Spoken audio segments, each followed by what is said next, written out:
Hermanos, si no oramos, si no pedimos cuál es la revelación de Dios para nosotros, nuestra mente se enciega. Si no le pedimos a Dios que nos revele cuál es su bendición para nosotros, vamos a durar, hermanos. Oramos, ¿cuántos tiempos oramos? Oí una predicación de un predicador que un pastor oraba media hora y le preguntó al otro pastor, pues estos son los problemas que tengo. Y le pregunta al otro pastor, ¿y cuánto tiempo oras? ¿En cuánto tiempo? No, pues media hora diaria. Hermanos, si queremos que Dios nos revele todos los obstáculos, todo lo que opaca nuestra mente, tenemos que orar más. Hermanos, este propósito, ¿por qué orar más? ¿Por qué pedir la voluntad de Dios para nuestras vidas? Es para que, hermanos, podamos hacer la voluntad de Dios.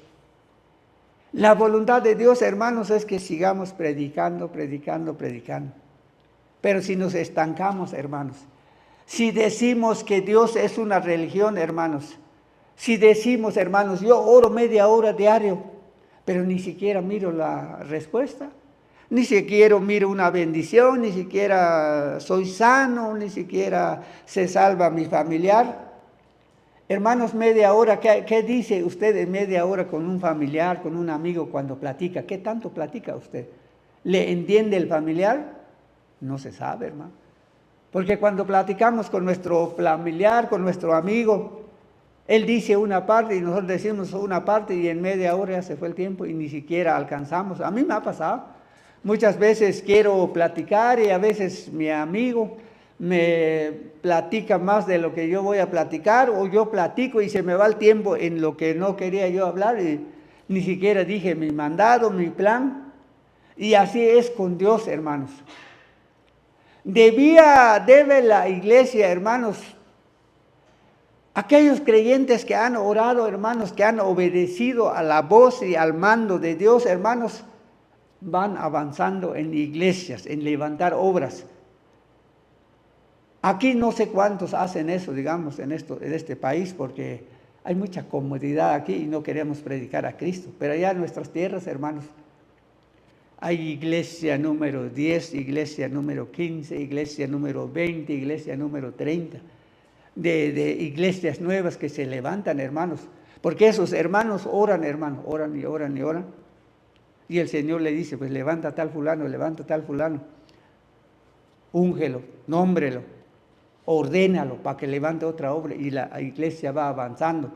Pero con nosotros, hermanos, en estos lugares estamos en un desierto espiritual, porque no entendemos cómo es el plan de Dios para nosotros, dándonos a conocer el misterio de su voluntad según su beneplácito, el cual se había propuesto en sí mismo, de reunir todas las cosas en Cristo, en la dispensación del cumplimiento de los tiempos, así los que están en los cielos como los que están en la tierra.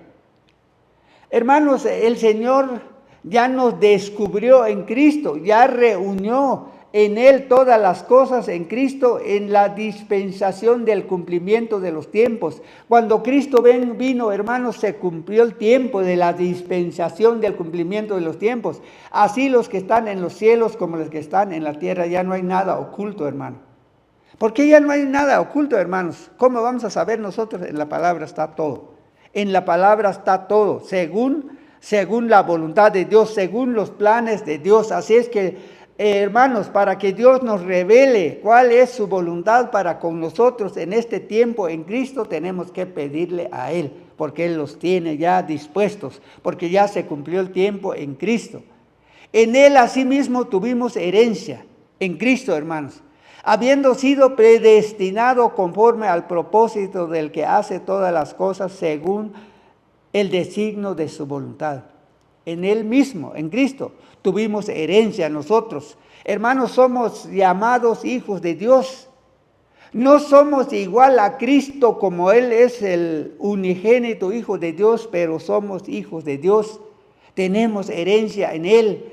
Tal como si Cristo rogara, hermanos, a Dios Padre, así también nosotros podemos rogar. Él nos puede atender, hermanos, habiendo sido predestinados conforme al propósito de Dios, que hace todas las cosas según el designio de su voluntad, hermano, a fin de que seamos para alabanza de su gloria.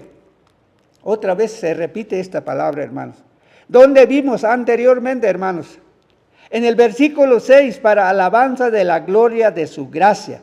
Y aquí en el 12, a fin de que seamos para alabanza de su gloria. Nosotros los que primeramente esperábamos en Cristo. Ese es el propósito de nosotros, hermanos. Que nosotros alabáramos a Dios, hermanos. Al ser adoptados hijos de Dios, el plan de Dios es que seamos para alabanza de su gloria. ¿Por qué entonces nosotros no alabamos a Dios, hermanos? No solo en el culto. En el culto a veces hay algunos predicadores que dicen, amén, hermano, y nadie contesta. Calladitos, tristecitos. He visto yo muchos predicadores en YouTube. Amén, hermanos. Nadie, hermanos, amén, hermanos. Hasta la tercera o cuarta vez, amén, dice uno por ahí. De repente se despierta uno, pero los demás no se animan. En el culto. Pero cuando salimos afuera también, hermanos, para alabanza de su gloria, lo alabamos allá afuera, hermanos. Nos conocen que somos creyentes. Hermanos, el mundo está en pecado.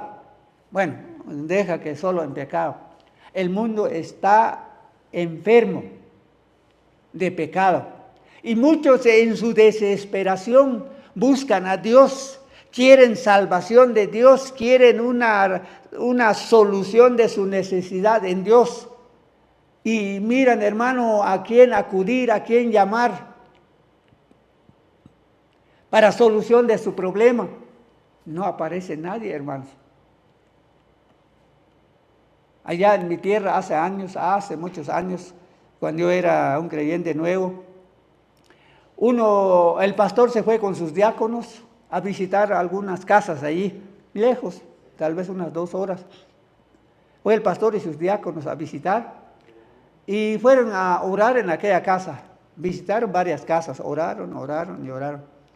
Pero había un señor que estaba enfermo, pero no quería saber nada de los protestantes, nada de los creyentes, pues.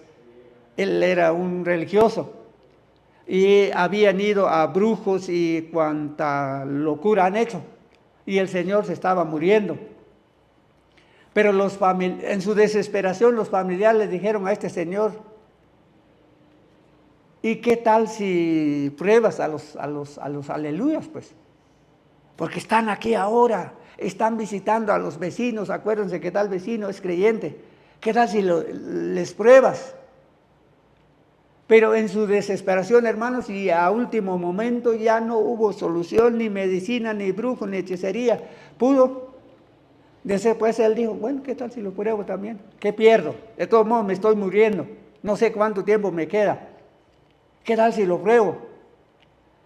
Y entonces mandaron a una comisión, pues digamos unos señores, mandaron a llamar al pastor. Mira, pastor, tenemos un enfermo aquí que tiene años de estar en la cama y está por morir.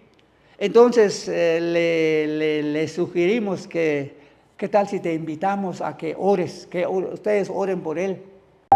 Una palabra que transforma. Jesús, el único camino. Pon tu vida en sus manos. Un camino, un Salvador. Él puede cambiar tu vida. Una palabra que transforma.